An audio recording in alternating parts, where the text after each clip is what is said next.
I'd like to see us do a better job of protecting Aaron, particularly on play pass. As I mentioned after the game, you absorb certain risk, executing play pass in an effort to get yards in chunks, but that risk should manifest itself in the form of multiple sacks like it did when you're prepared and good. And so as a staff and as a collective, we got to be a little bit better in that space. I mean, he still has to coach. Marcus Spears, fresh off Monday Night Football with us. Steelers reporter Brooke Pryor, Jeff Saturday, the offensive lineman in this group, to break this entire thing down. And Saturday, I'll start with you. Rodgers pressured 10 times, sacked 4, still had the 4 touchdowns. So when you look at it from that prism with what Mike Tomlin said, what do you make of his debut for the Steelers? I totally agree with Mike Tomlin. I think Aaron made the most of what the Jets did to him. I thought the Jets got way too aggressive and actually allowed the Steelers to get behind them. But it is not sustainable letting him get pressured 10 times and sacked 4 times. It's just not going to look that way week in and week out. So I think Tomlin understands. They took advantage of mismatches. They made plays, and Aaron made some plays. But at the end of the day, you got to keep a 40-plus-year-old man on vertical for 17 weeks. It's not going to happen letting him get hit as much as he did the other day. Yeah, and look, we're going to focus on the stats, but when you break down the film like the coach did, you can say, wait a second, this guy's not young. He's getting beat up a little bit. So, Brooke, that's the offensive side of the ball. We know in Pittsburgh, it's the defense, it's the defense, it's the defense. Except for they gave up 32 points to Justin Field and the Jets. So how are they going to shore that up coming up in a week? Matt, it starts with the signing of Jabrill Peppers, which Mike Tomlin just disclosed to us on that podium. That's a byproduct of Deshaun Elliott, strong safety, exited last week's game with a knee injury. Tomlin already said that he is out this week against the Seahawks, but there's more to it than Deshaun Elliott's injury and Jabrill Peppers signing. Patrick Queen, another first-rounder. By the way, the Steelers defense now has 6 former first-rounders on it. But Patrick Queen said after the game that they played like absolute trash, and that if the defense kept playing like this, they were going to get their faces mashed in. Mike Tomlin doesn't want that. He said he doesn't think it's a scheme issue, that it's more about recognition and communication. So that's something that they're going to work to shore up this week in practice. Yeah, and this isn't to slight Justin Fields at all, Marcus Spears, but I don't think anyone thought that this version of the Jets was going to come in and score 32 points on the Steelers defense. It still has a lot of talent. So from your seat as a defensive guy, what did you make of it? They looked discombobulated. The defense did. They were not gap sound, which you have to be in the run game. And then, too, let's be real. Like, Justin adds an element to the game with his athleticism that puts defenses in harm's way. When they played it the right way, it looked really good. Like TJ smashing people in the backfield and making tackles for loss. I think they were surprised by the anticipatory throws that Justin Fields made. Yeah. That's not his MO. You go into a game with a scouting report and a plan, and you tell yourself, like, it was surprising to, I think, everybody that he pushed the ball down the field as much as he did. This athleticism, their run game, which is really good, and also give them some credit. They were super physical. That offensive line going to be really good in New York. But when you look at Pittsburgh's defense, it's always been really built on stopping you from running the football and then getting after the passer. And that's the vein that they want to live in. And I say leaving this game, if Aaron can play like that, barring not getting the pressures and getting hit, I always thought if this was a 24-point game team, then this defense would be playing ahead, and that's when you let T.J. Watt go and you brought over Jalen Ramsey to be a ball-hawking guy. They had some good signs. It's week 1. I don't want to panic with a quarterback that offers a lot of issues when it comes to your numbers and how you're able to disperse defensively. But they got to get this run game fixed more than anything. That's what their focus should be. Saturday, get in there. Yeah, and I think the other part that kind of goes undervalued is Fields was there last year. He saw a lot of that defense. It's not like, he's going in and has no idea what the Steelers are going to try to do to him. So, they had tape on him, obviously, him being there, but he had the same. And so he took full advantage of what the Steelers want to do. And when they did make mistakes, he made them pay. But if you, to Spears' point, man, you can't give up these rushing yards. Like that offensive line flat out got after him. I mean, the Jets O-line freaking got physical on him. If that's the one thing I would be the most nervous. You don't want to get out physical in week 1. That's when everybody's, their hats on, everybody's fired up. Right. That is not the way you want to start week 1. The irony in all of this, I don't think the Jets offense looked like that once when Aaron Rodgers was the quarterback and he was on the other side doing his thing. Dolphins wide receiver Tyreek Hill has been accused of multiple instances of domestic violence by his estranged wife. In divorce proceedings, documents obtained by TMZ, Kita Vaccaro alleged 8 instances of domestic violence against Hill. Now, Hill's attorney denied the claims, calling the filing a, quote, shakedown and, quote, smear campaign by Vaccaro and her lawyers. In Seattle, which I think he could, that he might have some sustaining fantasy, power for the rest of the year. And then Michael Penix Jr. is somebody that I'm very impressed with. I just hope he has healthy receivers. So if we're looking long-term, Haley, I think there's better potential for Michael Penix, but tough matchup in week 2 against Minnesota. May not have Drake London, may not have Darnell Mooney. That's tough to sell for Michael Penix. And then Daniel Jones, I hope he went through the car wash and came out squeaky clean. Spent some time with Kevin O'Connell in that offense in Minnesota and got better coaching, but he looked fantastic against the Dolphins. For me, it's probably more of an indication that the Dolphins defense is just going to be that bad. But I think Daniel Jones has an opportunity here to help fantasy managers moving forward. I certainly hope the Dolphins defense puts out a better performance. Otherwise, every quarterback is going to look like Daniel Jones. See, we like that. We like that. We do like that in fantasy. I did just grab Aaron Rodgers, so I'm waiting for the wire to be approved. So he's going to replace. I've got Kyler Murray and Brock Purdy. You're good with Kyler. Okay. You're good with Kyler. Start Kyler over Aaron Rodgers. All right, we're going to start Kyler. Let's go over to running backs. Who are you looking at on the running back market? So this position, not exactly as robust as maybe the wide receivers and the tight ends will find, but Dylan Sampson was very impressive in that game for the Browns. Now we know what's happening this week, potentially. Quinshon Judkins coming back, finally signed his contract. So will he replace Sampson and Jerome Ford as the guys there in Cleveland? But you got to be impressed with what he did as a pass catcher. Got the targets, got the receptions. A lot of that came on first and second down, so we don't want to say necessarily it's just a third down back, but there's a chance here for him to still be in that pass-catching role if Judkins takes on that first and second down role. But I think it's going to take a few weeks until Judkins is ready to go. So I like the setup for Sampson, at least in the short term, as a flex. As you see, we have him ranked in the 30s for the most part. They're 29th in our 29th Sportsline, right around 30th in our consensus rankings.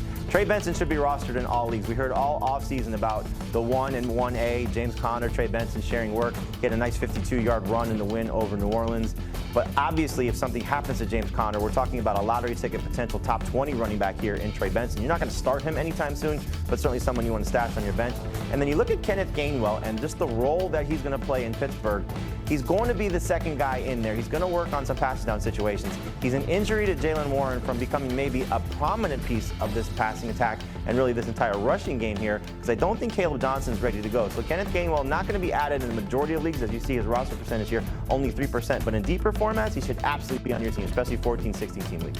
Random, but what about Tank Bigsby? I know he moved over to the trade. Sounds like they want to use him more special teams, but I guess, should people be grabbing Tank if they haven't? If he's going to get dropped in some leagues because people drafted him with the idea of him being the starter in Jacksonville. Yeah. Now he's the handcuff lottery ticket behind Saquon Barkley. Barkley misses anytime. I don't think right away, because I think A.J. Dillon will take that role right now. But long-term, Tank Bigsby could be a potential league winner if Barkley does miss anytime. All right, just newly added to the Philadelphia Eagles. Let's talk about some pass catchers, because there were some big injuries here, Jamie. Drake London, Xavier Worthy, Brock Bowers, Evan Ingram, just a couple of names there. How do you replace them? So there's 3 wide receivers that I like a lot. 1 on the Chiefs, 2 on the same team for the Chargers. You look at Marquise Brown, no Xavier Worthy, like you mentioned, no Rashee Rice for the next 5 games because of the suspension. So Marquise Brown's got an opportunity. He had 16 targets in that game that lost against the Chargers in Brazil. So he's going to be a big piece of what Patrick Mahomes does moving forward. So let's just say he goes down to 10 targets, which is still a lot for a wide receiver. He's going to be heavily involved, great in PPR leagues, and we know he's capable of doing a lot more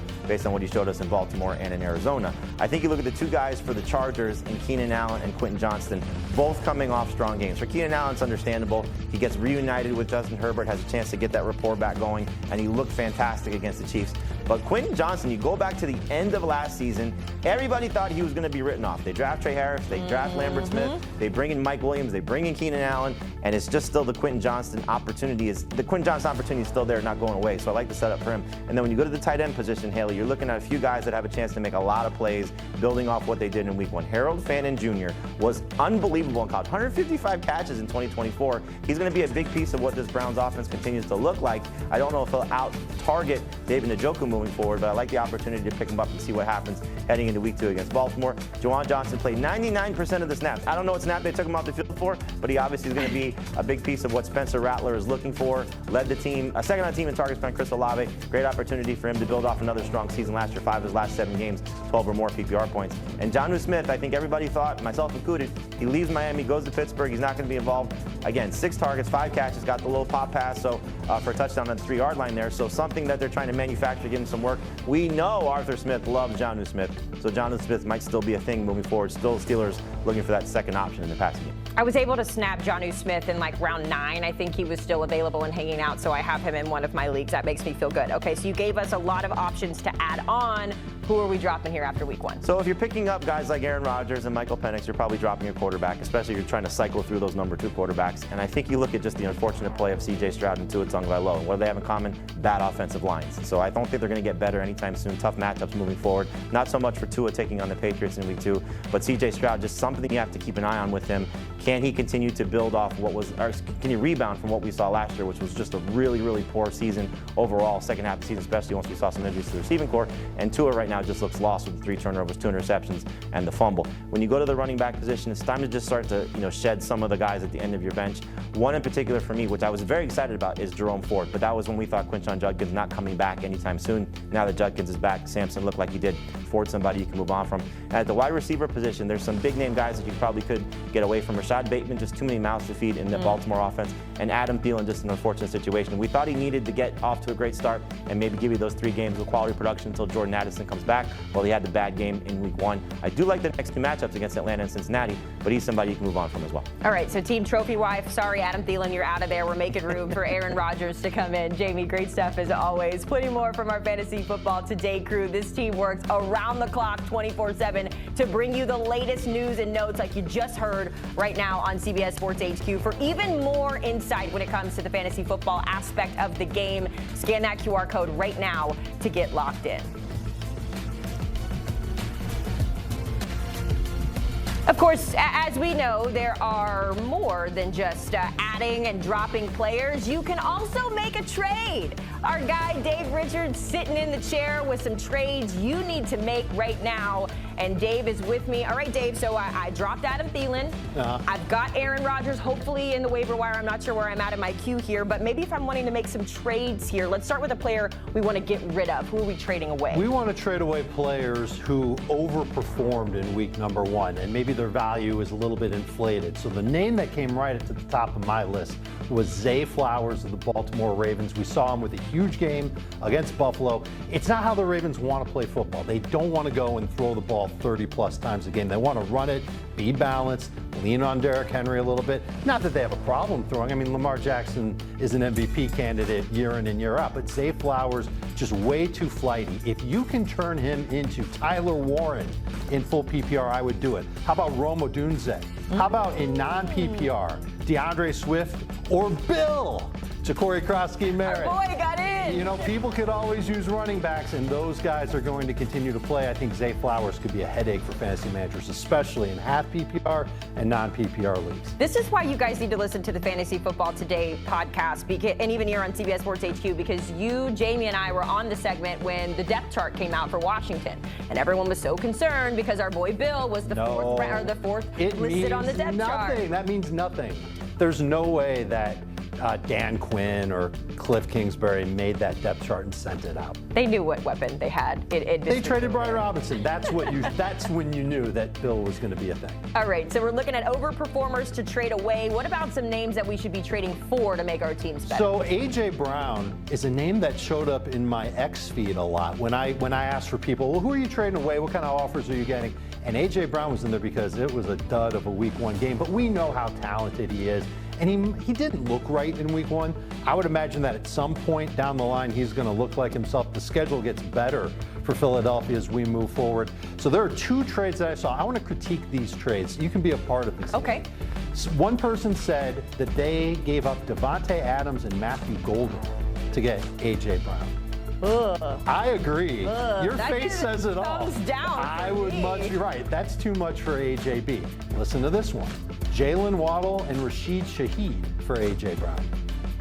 That's better. I feel like that's a steal. You're ripping somebody's face off. It's absolutely the deal that I would make to try and get A.J. Brown. I would take A.J. Brown over Garrett Wilson. I would take him over Sam Laporta plus a wide receiver. This is the time when you buy players. When they're coming off of a bad game, maybe they don't look right, but you think that they will. Maybe the offense